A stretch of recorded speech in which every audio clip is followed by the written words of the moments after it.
I'm Julie Zenner along with Dennis Anderson, and here's what's coming up on Almanac North. We will talk with author Tony Durkins, whose newest book is about one of the oldest industries in the Twin Ports, beer. We'll also talk with author Grant Merritt about his memoir chronicling his family history and his life's work on behalf of Minnesota's people and the environment. We'll also have the latest business news and pay tribute to Glenn Maxim, a former producer here at WDSE and one of the true pioneers of Northland broadcasting. Stay where you are. Almanac North is next.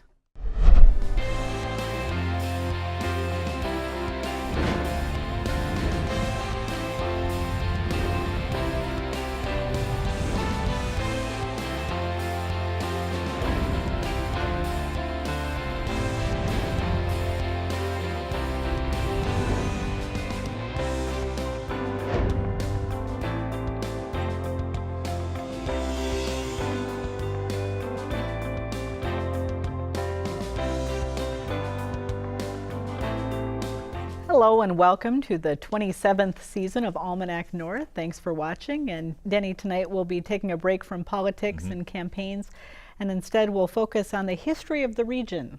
If there's one thing that's certain in life, that's change. And tonight, in both segments of the broadcast, we're going to talk about change here locally. That's right. Well, history beckons, so let's get started. All right. Thank you very much, Julie. It's no secret Duluth and Superior have become a mecca of sorts for beer lovers. But few people realize it's not only the newest industry to thrive in the Twin Ports, it is the oldest as well. Joining us now is Tony Durkins, author of Brewing Naturally, Brewing Better, the historic breweries of Duluth and Superior, and co-author and local brewing expert Pete Clure. Want to thank both of you for being here tonight. Thank you very kindly for showing up. Boy, this is a subject a lot of people are certainly interested in. Sidney Luce, Duluth's third mayor, brought brewing to Duluth. How did it start, and who in the world is Gottlieb Busch? Gottlieb Busch was our first brewer, but he wasn't a brewer. He was a cooper, a barrel maker. And he and four other gentlemen, you see, it was right after the Panic of 1857 here in what would become Duluth and Superior, and people were leaving pretty quickly because of the economic depression. And Mr. Luce wanted to retain some of the citizens, so he thought, how can I put some people to work? And these four guys started our first brewery right about First Avenue, or First Street, or was it Pete? First Street and 7th Avenue East. Pete, take us back to that first brewery and what it was like back then. You're kind of an historian when it comes to beer. A pretty crude operation from all the research we've done, definitely. I've even got to wonder about the quality of the water that was being used to produce the product back then, how palatable it really was. But that's the plant that gave birth to everything that you've seen that came along after that. So there's a lot of confusion too. People think that the site that Fitkers is at now is where the original brewery was, and that's not the case. I've encountered a lot of that. Yeah, it's about a block and a half away on a creek they named Brewery Creek. So everyone's heard of Fitkers, but there were really four major breweries that developed in town? In the Twin Ports from around 1900 to 1972. Starting earlier, some of them, we had Fitkers, of course, Duluth Brewing and Malting in the West End. West Duluth had People's Brewery, Brewing Company, and Northern Brewing Company in Superior. So what did Prohibition do to all of that? Just about killed it. Well, it stopped the strong beer, right? Yes. But they survived. They turned to sodas and low alcohol beer. That was Fitkers, yes. Candy bars, cigars. The Fitkers really diversified. So they were forced to change, and the other breweries all died off. They all eventually died. So People's and Duluth Brewing and Malt held out to about 1930-31. Northern had to close in 1926 because they got caught selling some strong beer. Now, did the market for these beers extend beyond just this region, or were they really pretty localized? Duluth Brewing and Malting actually was doing trade in Alaska, if you can believe it, sending rail cars of beer out there. Fitkers was as far as the Dakotas, Iowa. So it wasn't uncommon to see our products produced here in the Twin Ports going out that far. Northern, a much more limited distribution area over in Superior, just because such a small brewery. And in Wisconsin, you had 175 different breweries. Every major town had its own breweries. So there would have been a lot of competition outside of its local area. There was a financial panic back in 1883, was it? 1873, I think, the one you're thinking of. Big financial panic here. A lot of people left town. A lot of people, our population had just boomed, and 3 or 4 breweries started up. And that cut down on beer drinkers. Right, and by the time 1875 rolled along, no one was brewing. No one at was the brewery. It was a year later that they restarted again. The gentleman who owned that Bush Loose Brewery by that point had died, and then his widow leased it the next year to a guy named Mike Fink. And in 1881, Fink started the Lake Superior Brewery, which became Fitker's. Yeah, so the tale all follows, and it's great how it follows the booms and busts of Duluth and Superior. As we go through the years, you see the rise and fall in the number of breweries as well. Wow. Any interesting stories or characters that you encountered kind of unexpectedly as you were doing this research? Well, it's got to be Percy Anarchy's parents. Yeah, Matilda Anarchy Yeah. and Fritz Anarchy. Long story short, they were German revolutionaries who were friends with Marx and Engels while they were writing the Communist Manifesto. And in 1890, Susan B. Anthony said, I became a suffragette because of a German woman named Matilda Anarchy. So that certainly had nothing to do with our beer research, but it was a great story to find. And we've packed the books with stories like this that tell a wider, because we're writing about beer and breweries and all that, but what we're really writing about in all these things are people, the workers, the brewers, the presidents, the drinkers. Pete, you have quite a collection of beer memorabilia. Where do you find all of this? I started years ago when you still could find it. Things have changed with the advent of eBay. Everybody puts stuff online now to sell. So you're just not seeing things pop up the way you used to. You could go to an antique shop when I was a kid, find things. It's just getting harder and harder. The best thing to do if you're getting into the collecting world is to join one of the clubs that exist on a statewide basis. We hold annual trade sessions, usually down in the cities. We do one at the Northeastern Bar and Hotel in Cloquet every July, and we get a good turnout for that. And really networking with other people in the hobby. Are there a lot of collectors in this hobby? There are, but it's an aging hobby. People are getting older. Sure. I'm not seeing the millennials or young kids at these trade shows like back when I was a kid in the 70s, and all the kids in grade school were collecting beer cans. Times have changed. We're just not seeing that now. People might not have noticed that you're actually wearing some of that memorabilia tonight. Talk about the uniforms. This is out of Pete's collection. Uh-huh. Yep. That's a Ficker bowling shirt. You can see even the buttons are pins. And this is a delivery driver shirt for Duluth Brewing and Malting Company, so with Royal 58. What actually brought the end of the big brewing era here in town? A number of things, but primarily what struck the breweries across the nation. Post-war development of the highways, the refrigerated semi-truck trailer conglomeration of all the industries, right, that created the Rust Belt, and Duluth fell victim to that as well. So the smaller regional breweries fell off one by one. The highway system in Duluth had a great deal to do with the demise of Duluth Brewing and Malting. And with Fitker's, the highway department was threatening to come through Fitker's the same time the Minnesota Pollution Control Agency said, you're discharging wastewater into the very Lake Superior water that you're touting as the key ingredient to your beer.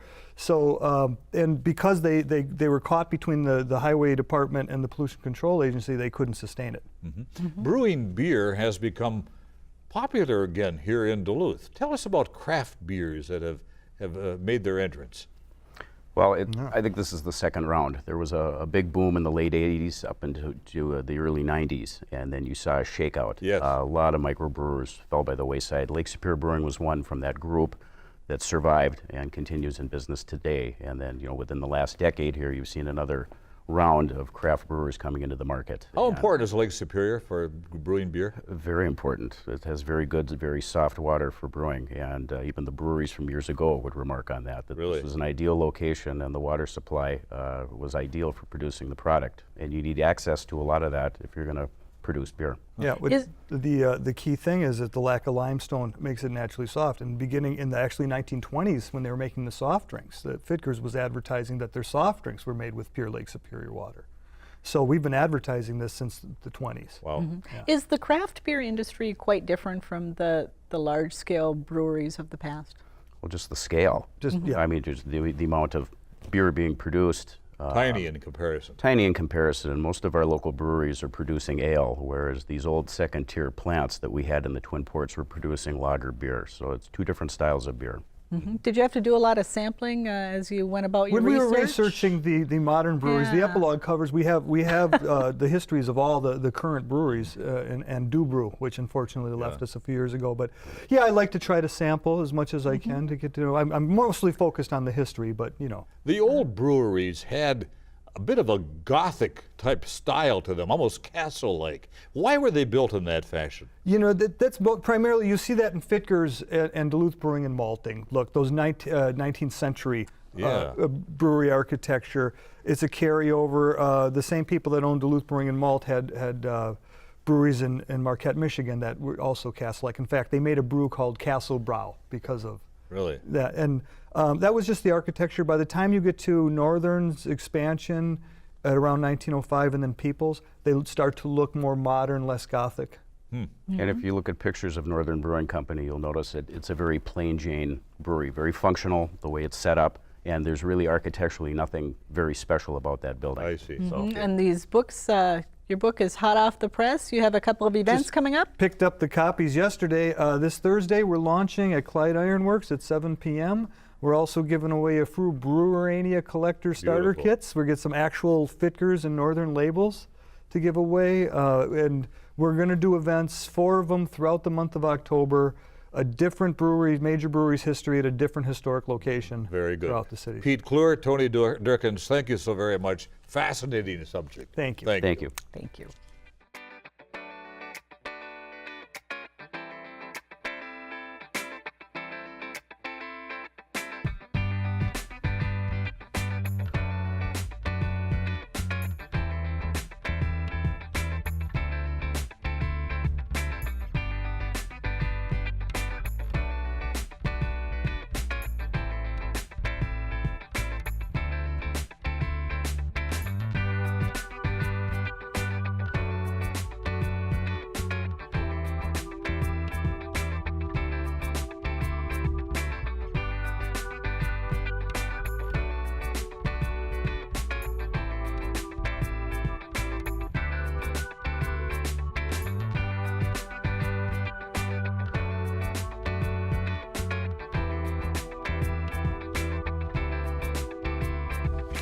Author and Duluth native Grant Merritt comes from a family whose name is closely associated with iron ore mining in the state. He also made a name for himself by fighting to save Lake Superior and Minnesota's natural resources. His memoir, Iron and Water, is part family history and an insider's account of his personal efforts to protect the environment. And Grant, thank you so much for joining us this evening. Thanks for inviting me. What prompted your environmental activism?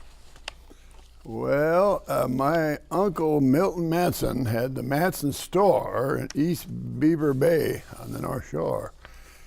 And he was a very taciturn, he followed Dennis's kind comments. But his brother worked down in front of where the Delta is now at Silver Bay. And he reported to Milton Matson what was going on. They were not only dumping, by 1967, 67,000 tons of taconite tailings in Lake Superior, but they were dumping oily rags and this was calcium reserve chloride. mining. Sure. Reserve was dumping in. They were throwing toxic chemicals in there, calcium chloride. And so Milton came down to see me in November, and his wife was my aunt, my father's sister, so he was an uncle by marriage, and explained all this to me. I said, well, we've got to do something about that. And I wrote in my journal, I've kept a journal as I've gone along through my career off and on. I wrote that we got to get organizations going, and we have to get this issue into politics if we're going to succeed. That was my You view. did succeed. Reserve Mining Company was forced Yes. by the courts to stop dumping in the lake and go on land. Yeah. What effect did that have, not only in Minnesota, but maybe nationwide? Well, it especially showed the problem with asbestos. And of course, I understand, I learned today that they're apparently finding asbestos in Superior Street digging that's going on up here. Is that true? Anyway, that's one of the issues. Sure. And then we I think, found that you can solve a problem by going on land.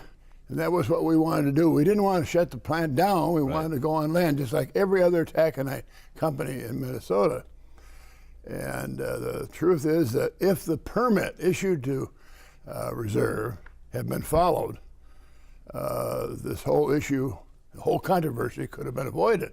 Because the permit said they could dump these tailings out in Lake Superior, only 3 miles out, 3 miles across, 3 down, 9 square miles. This is a permit issued back in 1947 by the Commissioner of Conservation, Chester Wilson. It wasn't a bad permit. Unfortunately, it was never enforced by the state. So you can have a good permit. That's another thing we learned. Sure, but sure. you don't enforce it. Like the other one, I think of because we adopted it when I was at the Pollution Control Agency, is the sulfate standard of 1 part per million. You've heard of that. Or 10 parts per million, I'm sorry. And my old friend Tommy Rukavin, he wanted us to change it to 175 million fibers per liter. And so it still exists, but it wasn't enforced on the taconite company. So Grant, your family has deep roots in the region's iron mining industry. Was it odd to find yourself on the other side of the equation, kind of battling the mining companies to get them to improve their processes a little bit? Well, it's in a way because I got accused of being anti-mining, and I'm not anti-mining. I don't like these billboards that you sometimes see up here saying no sulfide mining. Let's ban sulfide mining. Well, my reaction to it is, oh, that's fine. Let's ban farming. It's worse for the environment than the copper nickel mining. So I found that there was a lot of that going on, but I also found that there was a crossover between my family and their history on the Iron Range in discovering, of course, the Mountain Iron Mine and the Mesaba opening in Mesaba, because they had to have tremendous perseverance. They had to march through the swamps, muskeg from Duluth up there. And that perseverance, carried over to what we did in the Reserve case. So, Grant, can the mining industry and the environment coexist today? Yes, indeed, and they can. But going back to what we mentioned earlier, you've got to have good permits, but you've got to have the political will to enforce them. And what we had back in the 70s, and I give John Blotnick credit on that, although he was terrible later on in the Reserve case, they passed a law in the 40s in Congress setting up an enforcement conference so that the public could take part. And we had 6 of those up here. You remember the Lake Superior Enforcement Conferences, starting in '69, ran till '72.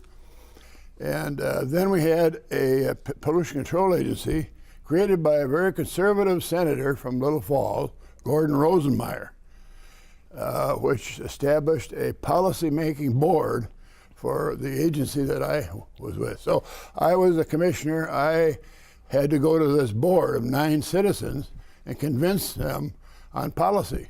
So that brought in the public and the media.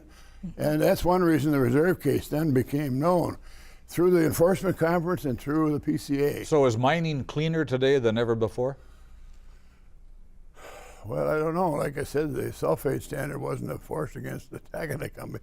I've talked to John Stein, the current PCA commissioner, and they have started to enforce it. And we're definitely cleaner. We have environmental impact statement laws. You hear about that every week practically on the copper nickel issue. Yes, we are. We've made progress. But back in the 60s, 70s, we had bipartisanship in the legislature, even in Congress.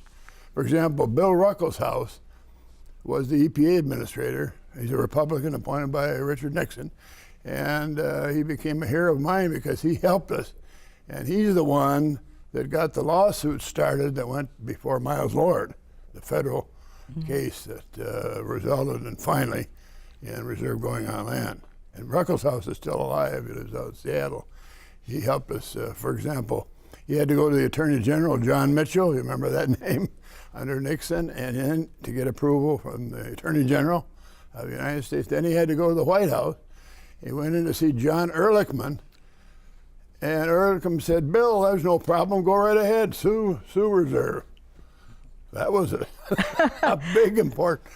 Without that, we never could have had the lawsuit. Now, I hear that you had the nickname the Lorax over the years, that after the Dr. Seuss character who speaks for the trees. Do you think that's a fitting nickname for you and your approach to Well, I did a lot of advocate. I talked to Gordon Rosenmeyer one time at a Historical Society meeting, and I said, Senator, I wasn't able to be an advocate in that job with the board and with the public. And you know what he said? Well, I didn't really have somebody like you in mind. We laughed about that. So yeah, I had a job that enabled me to be an advocate. All right. Well, Grant Merritt, thank you for all that you have done over the years for the state and for the environment, and thank you for sharing some of your insights with us tonight. Glad to be here. Thank you. Nice to have you on the program.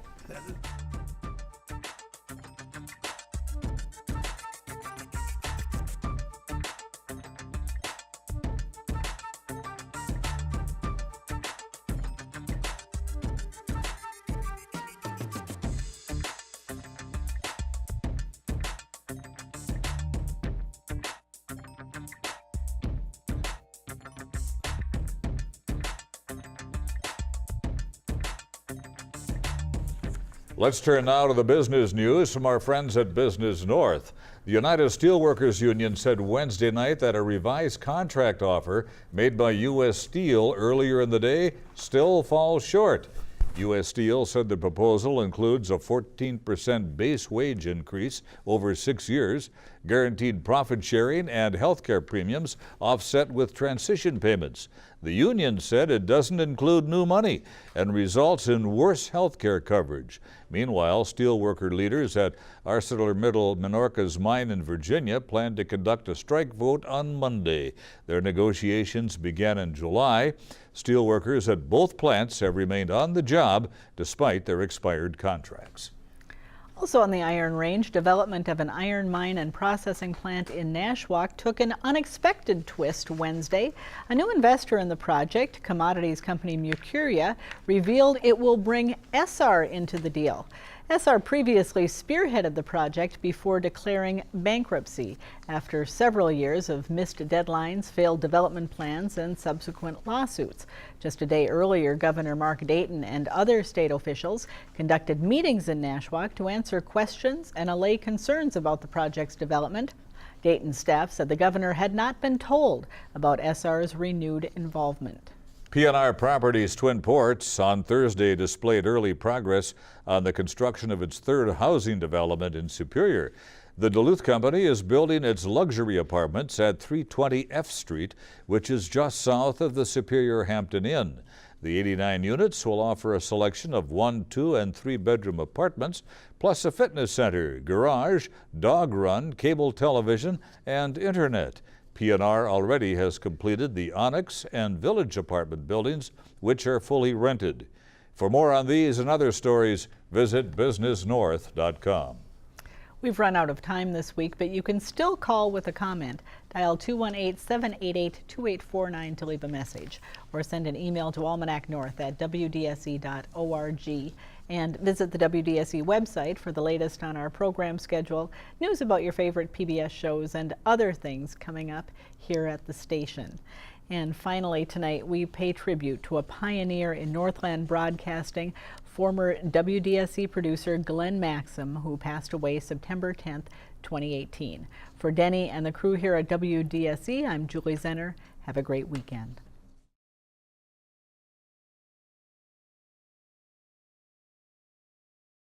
Some people may well remember a tower was built on top of the building, all glass enclosed. And I think this was one of the neatest things that was ever done in radio in the Twin Ports, or for that matter, in many places, because we could sit there and look at the elements as they were forming. And of course, weather is of so much interest to people, and we could see a storm forming off to the north or whatever. And when it started to rain, we could say, hey, there are raindrops hitting our window. We were out in the public, so to speak. We were fully visible. I wasn't all that impressed with it because the picture quality, for example, was awful.